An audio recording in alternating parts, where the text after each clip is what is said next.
Welcome back to Buskus space.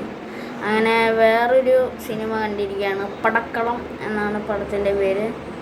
ഇതിനകത്ത് അഭിനയിച്ചിരിക്കുന്നത് സുരാജ് ഉണ്ട്, ഷർഫുദ്ദീൻ ഉണ്ട്, പിന്നെ കുറേ പയ്യന്മാരുണ്ട്. സന്ദീപ്, പ്രദീപ്, പിന്നെ സാഫ് ബോയിലത്തെ ഒരാൾ, അങ്ങനെ കുറേ പയ്യന്മാരുണ്ട് പടത്തിൽ അഭിനയിച്ചിരിക്കുന്നത്. ഇത് ഡയറക്റ്റ് ചെയ്തേക്കുന്നത് മനു സ്വരാജാണ്.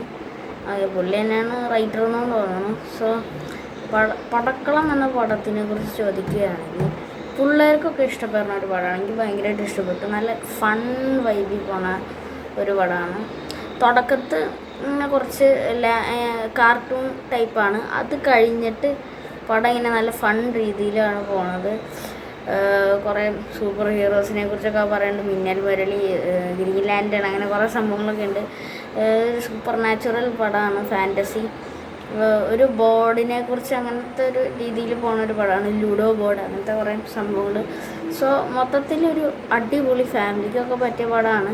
ഈ കുട്ടികൾക്കായിരിക്കും കുറച്ചും കൂടി ഇഷ്ടപ്പെടുന്നത്. ഞാൻ എൻ്റെ അമ്മച്ചീനെയും കുട്ടിയാണ്, അമ്മച്ചിക്കൊക്കെ ഭയങ്കരമായിട്ട് ഇഷ്ടപ്പെട്ടു.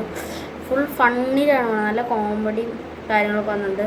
സുരാജ്, ഷർഫുദ്ദീനെ അടിപൊളിയായിട്ട് അഭിനയിച്ചിട്ടൊക്കെ ഉണ്ട്. So it was A good movie overall. എനിക്ക് നന്നായിട്ട് ഇഷ്ടപ്പെട്ടു.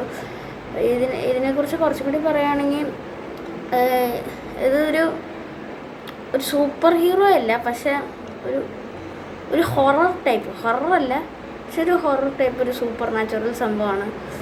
കുറേ ഫാൻറ്റസി ടൈപ്പ് സംഭവമാണ്, പക്ഷെ ഫാൻറ്റസി അല്ല. ഫാൻറ്റസിയാണ് പക്ഷെ ഫാൻറ്റസി അല്ല. ബറോസിനെ പോലെ ഒന്നും അല്ല കേട്ടോ. ഓക്കെ. സോ ഈ പടം ഒരു നല്ലൊരു പടമായിട്ടാണ് എനിക്ക് തോന്നിയത്. പിള്ളേർക്കൊക്കെ ഇഷ്ടപ്പെടും. പിള്ളേർ സെറ്റിനൊക്കെ നന്നായിട്ട് ഇഷ്ടപ്പെടുന്ന ഒരു പടമായിരിക്കും എന്നാണ് ഞാൻ പ്രതീക്ഷിക്കുന്നത്. എനിക്കും എൻ്റെ ഫാമിലിക്ക് ഫുൾ ഇഷ്ടമായി. സോ പടക്കളം, പിന്നെ ആ പാട്ടൊക്കെ ഉണ്ട്, മറ്റേ റാംജി റാവിലത്തെ മറ്റേ പടക്കളം, ആ പാട്ടില്ലേ, അതൊക്കെ തിയേറ്ററിൽ കേട്ടപ്പോൾ നല്ല രസമുണ്ട്. ആ പാട്ടൊക്കെ വെച്ചിട്ട് കുറേ സംഭവങ്ങളൊക്കെ ചെയ്തിട്ടുണ്ട്. പിന്നെ ഇൻ്റർവെല്ലിന് മുമ്പ് കുറേ പരിപാടി ഉണ്ട് ഈ പടത്തിൽ. ഇത് കുറച്ച് ശ്രദ്ധിച്ചിരിക്കണം, പക്ഷെ അങ്ങനെ ശ്രദ്ധിക്കണ്ട. കുറച്ച് കൺഫ്യൂഷൻ വരും ഈ പടം കാണുമ്പോൾ. പ്രത്യേകിച്ച് ഒരു ഇൻ്റർവെല്ല് കഴിയുമ്പോൾ കുറച്ച് കൺഫ്യൂഷനൊക്കെ വരും. ഇതിപ്പോൾ ഇവൻ, അങ്ങനെ കുറേ സംഭവങ്ങളൊക്കെ വരും. സോ മൊത്തത്തിൽ പടക്കളം എന്ന് പറഞ്ഞാൽ ഒരു കിടുകാച്ചി പടമായിട്ടാണ് എനിക്ക് തോന്നിയത്. ഓക്കെ. സോ ഇതാണ് എനിക്ക് പടക്കളത്തിനെ കുറിച്ച് പറയാനുള്ളത്. അപ്പോൾ മൂവി വാസ് ഗുഡ്, നൈസ്. എല്ലാവരും അവരുടെ റോള് അവർ അഭിനയിച്ചിട്ടുണ്ട്. അതൊക്കെ അടിപൊളിയായിരുന്നു. സോ മൊത്തത്തിൽ പടം സൂപ്പറായിരുന്നു. നമുക്ക് ഇനിയിപ്പോൾ അടുത്തൊരു വീഡിയോയിൽ കാണാം.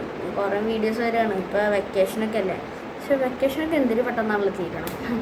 ഓക്കെ. സോ നമുക്ക് അടുത്തൊരു വീഡിയോയിൽ കാണാം. എല്ലാവർക്കും ബൈ.